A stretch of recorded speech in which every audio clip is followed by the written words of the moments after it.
शिवगढ़ रायबरेली। बताते चले कि बीते 12 मार्च को गंगाखेड़ा में हुए ब्लाइंड मर्डर केस में पुलिस को मिली बड़ी सफलता। गंगाखेड़ा मजरे बहादुर नगर के शटरिंग ठेकेदार सहजराम का शव गांव के ही समीप सरसों के खेत में मिला था, जिसका गला मफलर से कसा था, दोनों हाथ बंधे हुए थे। घटनास्थल पर एसएसपी, एसपी, सीओ भी पहुंचे थे और पीड़ित परिवार को जल्द ही हत्या के खुलासे का आश्वासन दिया था। पुलिस ने मृतक की पत्नी सन्नो की तहरीर पर मुकदमा दर्ज करके कार्रवाई शुरू कर दी थी। दूसरे दिन पीएम रिपोर्ट में गला दबाकर हत्या किए जाने की पुष्टि होते ही पुलिस ने हत्या आरोपियों की तलाश तेज कर दी। बताते हैं कि बीते सोमवार की रात मोटरसाइकिल से मृतक सहजराम घर से कीले लेकर साइड पर जा रहा था। उसने अचानक सरसों के खेत में कुछ रोशनी देखी और बाइक रोक दी।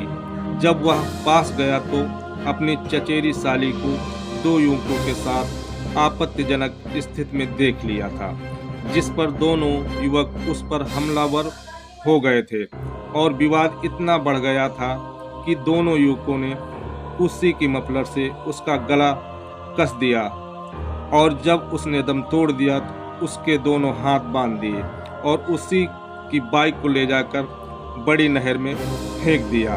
वह मोबाइल का सिम तोड़ दिया और अपने साथ मोबाइल भी ले गए।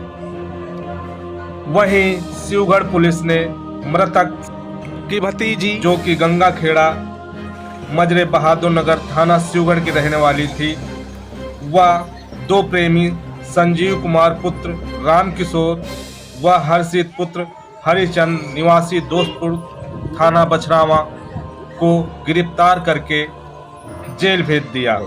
देखिए भारत केसरी से विपिन पांडे की ये विशेष रिपोर्ट। क्या था पूरा मामला?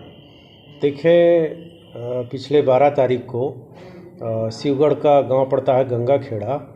गांव के बगल ही उसी गांव के निवासी सहजराम, उनका शव लगभग 9 बजे सरसों के खेत में बरामद हुआ था और इस सूचना पर तत्काल हमारी थाने की पुलिस, सर्विलांस टीम और फील्ड यूनिट पहुंची थी और समस्त एविडेंस और जो भी प्रदर्शन मिले थे कलेक्ट किया गया था और उनकी पत्नी की तहरीर के आधार पर अभियोग पंजीकृत कराया गया था।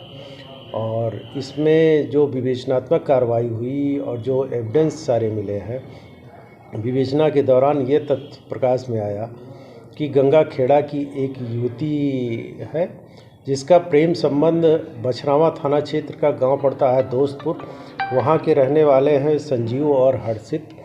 उसी युवती से दोनों का प्रेम संबंध था।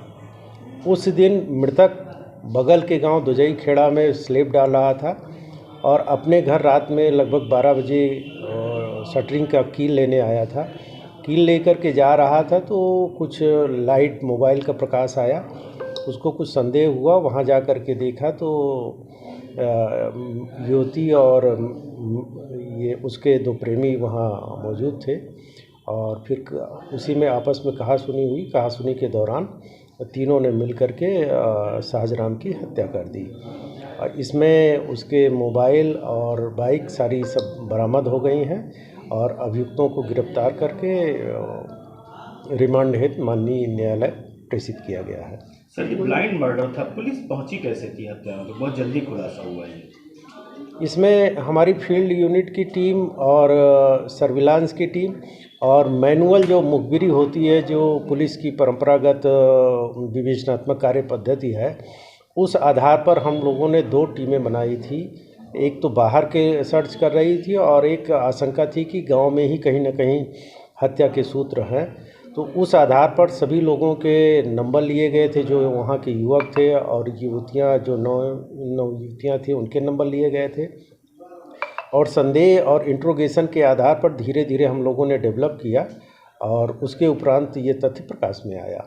सर, क्लू कैसे मिला? क्या इनमें कोई संबंध भी था या कोई क्लू आप लोगों को कैसे मिला कि ये लोग हो सकते हैं?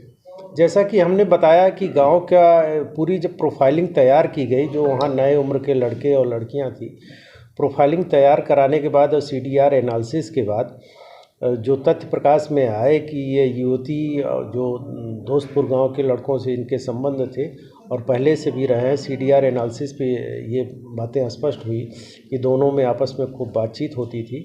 उसी आधार पर फिर डेवलप किया गया, इंट्रोगेशन हुआ और इंट्रोगेशन के दौरान समस्त तथ्य प्रकाश में आए।